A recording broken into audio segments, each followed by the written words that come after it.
الحمد لله رب العالمين.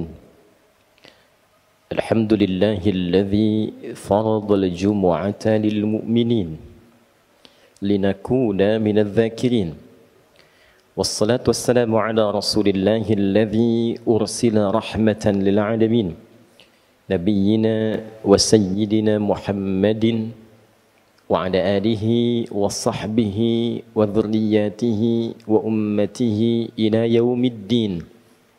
أما بعد، فيا عباد الله، أحباب الله وأحباب رسوله صلى الله عليه وسلم، أوصي نفسي وإياكم بتقوى الله فقد فاز المتقون، فلا تموتن إلا وأنتم مسلمون. فقال تعالى: يا أيها الذين آمنوا اتقوا الله حق تقاته ولا تموتن إلا وأنتم مسلمون. Hadirin jamaah Jumat rahimani wa rahimakumullah. Kita mengawali khutbah Jumat ini dengan bersyukur pada Allah Subhanahu wa taala. Alhamdulillah, kita masih diperkenankan sampai dengan detik ini untuk beriman dan membuktikan keberimanan kita kepada Allah dengan menunaikan ibadah Jumat berjamaah. Semoga Jumat ini dijadikan oleh Allah Subhanahu wa taala sebagai Jumat terbaik di antara sekian Jumat yang telah kita tunaikan. Hadirin, seperti diketahui bahwa khutbah Jumat itu dipandang sah berlangsung jika setidaknya memenuhi 5 rukun yang pokok. Ada satu bagian yang diperdebatkan di kalangan ulama, namun ulama sepakat dengan 5 pilar, 5 rukun yang pokok ini. Pertama adalah hamdalah, memuji Allah Subhanahu wa taala dengan mengawali khutbah. Kedua adalah salawat, bersalawat pada Rasulullah sallallahu alaihi wasallam. Yang ketiga adalah wasiat, mengingatkan jamaah untuk meningkatkan takwa kepada Allah Subhanahu wa taala. Yang keempat adalah penyampaian setidaknya ayat-ayat Al-Quran atau bagian dari hadis Nabi Muhammad SAW. Dan yang kelima pada khutbah yang kedua ditutup dengan doa. Hadirin, 5 rangkaian rukun atau pilar yang menentukan sahnya khutbah Jumat itu bukan sekedar menjadi bagian formalitas, tapi ada hikmah, ada rahasia yang terkandung di dalamnya. Sehingga setiap pekan kita diingatkan oleh 5 pilar ini. Dan 5 inilah yang akan menentukan perjalanan kehidupan kita setiap pekan. Bagaimana pekan-pekan itu dilalui dengan nikmat, dengan bahagia, lebih dekat dengan Allah, lebih dekat dengan potensi kesuksesan yang mungkin kita raih. Inilah 5 pesan yang sering kali diungkapkan dalam khutbah Jumat dan diulang-ulang setiap kita datang untuk menunaikannya. Hadirin, di pertemuan ini kita akan mendalami, mengelaborasi rukun yang pertama, pilar yang pertama, yaitu hamdalah. Jika kita perhatikan setiap khatib memulai khutbah Jumat, ia pasti akan berkata atau setidaknya menyampaikan syukur dan pujian kepada Allah. Alhamdulillahi Rabbil Alamin. Nahmadullah, atau segala bentuk pilihan kata lainnya yang menunjukkan pujian kepada Allah. Hadirin, hamdalah, sifat memuji dan syukur ini sejatinya memiliki 2 rahasia penting. Dan keduanya terkait dengan penerimaan atas nikmat Allah Subhanahu wa taala yang Allah anugerahkan kepada kita dalam berkehidupan. Hamdalah sebagai ungkapan ekspresi syukur kita kepada Allah atas nikmat yang diberikan oleh Allah kepada kita, memberikan karunia yang pertama adalah membangun sifat qanaah. Qanaah, menerima dengan baik semua apa yang Allah anugerahkan, dan dengan sifat penerimaan itu muncullah rasa syukur, dan dengan syukur itu yang paling menarik, ia selalu bersikap positif atas semua nikmat yang diterima tanpa harus menyoal dan memikirkan apa yang tidak ia dapatkan sampai detik itu. Kita mendapatkan nikmat dari Allah, sepeda, muncul sifat qanaah, alhamdulillah. Kita tidak harus berpikir tentang orang yang punya motor. Kita tidak sibuk berpikir tentang pajaknya orang yang punya Alphard. Kita tidak harus sibuk berpikir tentang apa yang tidak kita miliki. Itulah qanaah. Saat ini alhamdulillah Allah berikan rizki cukup kita untuk mengontrak. Alhamdulillah, mengontrak dipetakan, mengontrak rumah. Tidak harus kita berpikir dengan rumah yang ditempati oleh orang lain. Di qanaah itu membangun sifat menerima yang melahirkan kepuasan. Alhamdulillah, terima kasih ya Allah. Engkau berikan sejatinya padaku nikmat sampai detik ini yang tidak engkau titipkan kepada hamba-hambamu yang lain. Itulah qanaah. Alhamdulillah, selama sepekan cobalah hitung berapa banyak nikmat yang Allah berikan kepada kita. Nikmat sehat, nikmat bahagia, nikmat bercengkrama. Sehingga kadang kita lupa dalam sepekan untuk mengatakan fabi ayyi ala'i rabbikuma tukadziban. Sikap inilah yang kelak akan membentengi kita dari perilaku-perilaku negatif yang mungkin muncul. Karena lawan dari qanaah itu istighna, ingin merasa lebih. Ketika seseorang ingin merasa lebih, maka tertambahlah beban hidupnya dan terbukalah potensi bagi dirinya untuk menyimpang. Kalla innal insana la yatgha ar-ra'ahu istaghna. Sekali-kali jangan pernah lakukan, kata Allah. Manusia itu akan mulai berpotensi menyimpang jika ia ingin merasa lebih. Sudah diberikan oleh Allah sepeda, ingin motor. Tentu beban diri kita, tentu pekerjaan kita, beban pikiran kita akan meningkat. Bagaimana supaya bisa mendapatkan apa yang diharapkan itu? Padahal sepeda pun belum tentu digunakan pada hal-hal yang sesungguhnya menjadi asas kebutuhan kita. Allah anugerahkan kontrakan, alhamdulillah. Tidak banyak berpikir. Tidak banyak berpikir tentang pengelolaan, tidak banyak berpikir tentang pajak, tidak banyak berpikir tentang macam-macam. Allah anugerahkan kebahagiaan di dalamnya. Ketika ingin lebih, maka artinya kita memacu beban pikiran kita memacu beban pekerjaan kita, sehingga berpotensi meningkatkan beban yang sebelumnya tidak didapatkan. Apakah meningkatkan diri untuk meraih nikmat lebih itu dilarang? Tidak. Tidak. Meningkatkan kemampuan diri untuk mendapatkan nikmat itu wajib dilakukan. Namun demikian, sifat menerima nikmat yang Allah anugerahkan itu wajib kita lakukan. Jadi berbeda antara istighna, ingin merasa lebih, dengan meningkatkan istiqdar, meningkatkan kemampuan kita untuk mendapatkan lebih. Itu berbeda. Yang dilarang itu sikap tidak menerima atas apa yang Allah titipkan, apa yang Allah anugerahkan kepada kita. Lantas dengan sikap itulah kemudian ia membuka potensi berbuat maksiat yang menyimpang dari jalur-jalur kebenaran. Bukankah orang yang korupsi itu karena ingin merasa lebih? Bukankah orang-orang yang ingin tampil gaya itu cenderung menampilkan maksiat dalam kehidupannya? Nah, ini yang dilarang dalam Islam. Ini yang diingatkan dalam setiap pekan. Boleh kita meningkatkan kemampuan diri, tapi terima apa yang Allah anugerahkan kepada kita sebagai titipan yang kelak akan ditanya saat kita berpulang. Perhatikan kalimat Qur'annya. Kalla innal insana la yatgha ar-ra'ahu istaghna. Setelah itu Allah tegaskan, inna ila rabbika ruj'a.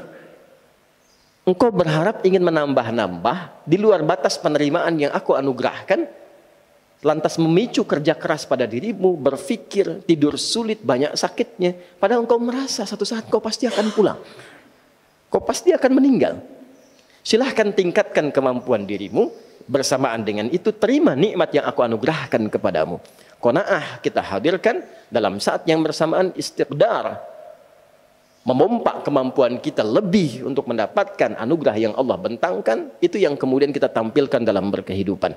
Belajar tetap, jangan disalahpahami. Sudah qanaah saja dengan kemampuan sekarang. Tidak. Baca buku lagi, belajar lagi, tingkatkan lagi. Tingkatkan etos kerja lagi. Dengan sendirinya nikmat akan datang. Itu hukumnya. Innallaha la yughayyiru ma biqaumin hatta yughayyiru ma bi anfusihim. Allah tidak akan merubah keadaan diri kita sebelum kita menunjukkan tentang fitrah keadilan Allah untuk berusaha merubah diri kita. Allah membuat sebuah hukum, orang yang bisa meningkatkan keadaan dirinya, maka dibuka oleh Allah pintu-pintu kebaikan lebih daripada sebelumnya. Jadi hadirin, jika khatib kemudian mengingatkan kita dalam khutbah Jumat dan dibuka dengan alhamdulillahi rabbil alamin, maka segera sadar dalam sepekan itu berapa nikmat yang belum kita iringi dengan sifat qanaah. Berapa nikmat yang belum kita iringi dengan sifat penerimaan yang baik. Qanaah. Qanaah menekan sifat-sifat iri hati. Qanaah menghilangkan dendam. Qanaah menghapuskan sifat-sifat tidak terpuji. Jadi setiap pekan kita diajari, jangan iri hati, jangan dendam, bebaskan dari perasaan-perasaan yang tidak baik, tingkatkan kemampuan diri, terima nikmat Allah yang Allah anugerahkan kepada kita. Ini bagian yang pertama. Yang kedua, hadirin, syukur juga bermakna menggunakan nikmat yang Allah anugerahkan kepada kita pada hukum yang telah Allah tetapkan dalam penggunaannya. Menggunakan nikmat yang Allah anugerahkan kepada kita pada hukum, pada ketentuan yang telah Allah tetapkan dalam penggunaannya. Kita beri contoh. Allah anugerahkan pada kita nikmat mata yang sehat. Bisa memandang. Alhamdulillah kita terima kasih ya Allah. Engkau berikan kepada aku nikmat pandangan sampai detik ini. Saat sebagian orang belum tentu bisa mendapatinya. Lalu bagaimana kemudian kita membangun syukur, sifat syukur dari sifat qanaah yang telah kita hadirkan tadi, maka gunakan mata pada hukum yang telah Allah tetapkan. Apakah fungsi mata itu? Maka turun surah cahaya, misalnya surah ke-24 ayat 30 itu. Qul lil mu'minina yaghuddu min absarihim. Muhammad sallallahu alaihi wasallam perintahkan, sampaikan pada hamba-hambaku yang beriman, umatmu yang beriman, gunakan mata itu untuk memandang yang baik saja. Bila yang tak baik itu kemudian berpotensi terpandang, alihkan pandanganmu dari objek pandangan itu. Jadi mensyukuri nikmat mata, menggunakan mata untuk memandang yang baik-baik menurut aturan Allah dan Rasulnya. Tak baik palingkan, itulah syukur. Mensyukuri nikmat lisan, menggunakan lisan pada yang baik-baik yang Allah perintahkan. Ya ayyuhalladzina amanu la yaskhar qaumin qaum, jangan gunakan untuk mencela.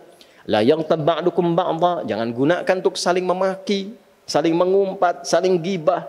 Man kana yu'minu billahi wal yaumil akhir falyaqul khairan aw liyasmut. Siapa yang merasa beriman pada Allah dan hari akhir, gunakan lisannya pada yang baik-baik saja, berkata yang baik, tak mampu dia diam.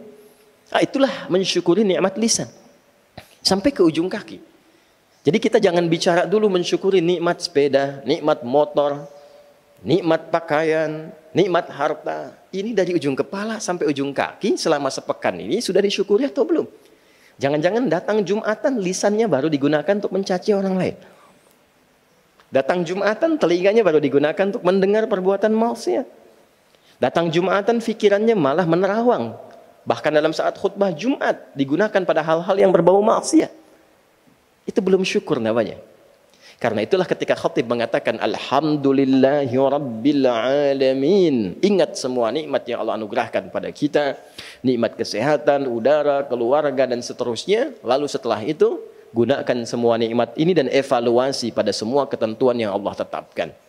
Lihat nikmat ada orang tua. Sudah didoakan atau belum? Orang tua dekat dengan Allah atau tidak? Sudah sholat atau belum? Ada anak-anak sudah bisa baca Quran atau belum? Dekat dengan Allah atau tidak? Jangan kita berharap sekeluarga masuk surga, sementara anak pun sholat tak mampu. Orang tua jauh dari Allah. Maka apa yang kita harapkan dalam kehidupan ini? Sikap yang dapat dibangun dua hal. Melalui sikap syukur dalam wujud ekspresi khatib alhamdulillahirrabbilalamin. Setiap pekan kita mendapatkan pesan-pesan Rabbani. Terima semua nikmat, maka terbebas dari perbuatan maksiat, hilang sifat-sifat yang tidak baik. Saat bersamaan, gunakan semua nikmat itu pada seluruh ketentuan yang telah Allah tetapkan. Yang dengan itu, mudah-mudahan kebahagiaan di dunia bisa diraih, hisab di akhirat ringan kita menjalaninya. Barakallahu li wa lakum fil Qur'anil azim, wa nafa'ni wa iyyakum bima fihi minal ayati wa dzikril hakim. وتقبل مني ومنكم تلاوته إنه هو السميع العليم ادعوا الله يستجب لكم جميعا.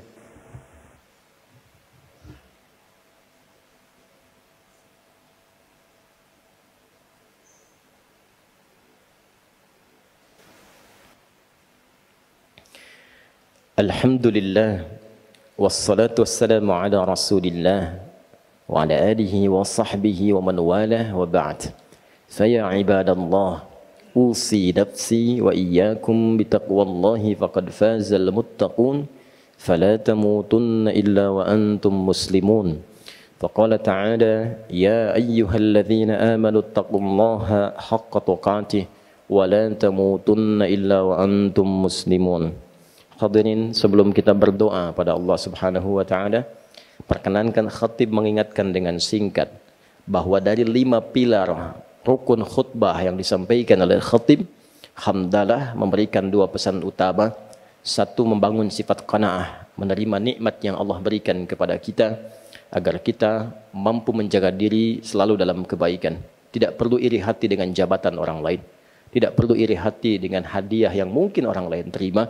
Tidak perlu iri hati dengan nikmat yang orang lain dapati. Tapi tingkatkan kemampuan diri kita untuk mendapatkan anugerah lebih dari apa yang kita inginkan dari Allah Subhanahu wa taala. Kedua, pergunakanlah nikmat-nikmat itu dengan baik sesuai aturan Allah, karena semua akan dihisab. Dari ujung kepala sampai ujung kaki. Mata kita dihisab, telinga kita dihisab, pakaian kita dihisab, semua yang melekat pada diri kita akan dihisab. Mari kita berdoa pada Allah Subhanahu wa taala. Mudah-mudahan doa ini mengantarkan kita pada sikap qanaah dan syukur seperti apa yang Allah inginkan, seperti apa yang Nabi sallallahu alaihi wasallam contohkan.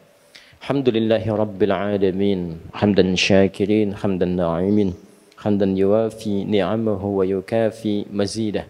Ya Rabbana lakal hamdu wa lakal syukru kama yanbaghi li jalali wajhikal karim wa li 'azimi sultanik. Allahumma salli wa sallim wa barik ala habibikal karim rasulikal mustafa al-amin sayyidina Muhammadin wa ala alihi wa sahbihi ajma'in. Allahumma ya arhamar rahimin urzuqna ni'matal qanaati wa syukri laka ya rabbal alamin. Ya Allah, anugerahkan kami rizki untuk memiliki sifat qanaah dan syukur atas segala nikmat yang Kau anugerahkan kepada kami. La tada' lana fi maqamina hadha wa fi kulli maqamin dhanban illa ghafartah. Ya Allah, jangan biarkan ada dosa sedikit pun di tempat ini atau dimanapun kami berpijak kecuali Engkau gugurkan seluruh dosa-dosa itu. Wala hamman illa farajtah. Jangan biarkan ada kegelisahan tertanam kecuali Engkau telah tenangkan keadaannya. Allahumma wala asiran illa yassartah. Jangan biarkan ada kesulitan terjadi kecuali Engkau mudahkan kesulitan itu. Wala hajatan min hawaijid dunya wal akhirati fiha laka ridwan wa fiha lana salah illa qadaitaha ya arhamar rahimin. Wala maridan illa syafaitah. Ya Allah, bila ada hajat apapun yang tersembunyi, termasuk bila ada di antara hamba-Mu yang sakit, mohon sembuhkan penyakitnya, kabulkan seluruh hajatnya. Allahumma rabbana atina fid dunya hasanah wa fil akhirati hasanah wa qina adzabannar. Allahumma ihfaz biladana Indonesia waj'alha baldatan thayyibatan tardaha. Ya Allah, mohon jaga negeri kami Indonesia dan jadikan Indonesia negeri yang berkah yang Engkau ridai. Jaga kami ya Allah, jauhkan dari perpecahan, satukan dalam kebaikan. Dan jaga para ulama kami ya Allah, ikhlaskan mereka dalam berdakwah untuk mencerahkan umat dalam kebaikan. Allahumma bifadlika subhana rabbika rabbil izzati amma yasifun wa salamun alal mursalin wa akhiru da'wana subhanaka Allahumma wa bihamdika nasyhadu an la ilaha illa anta nastaghfiruka wa natubu ilaik walhamdulillahi rabbil alamin. Ibadallah, innallaha ya'muru bil 'adli wal ihsan wa ita'i dzil qurba wa yanha 'anil fahsya'i wal munkari wal baghi ya'idzukum la'allakum tadhakkarun wa la dzikrullahi akbar wallahu ya'lamu ma tasna'un. Aqimus shalah yarhamukumullah.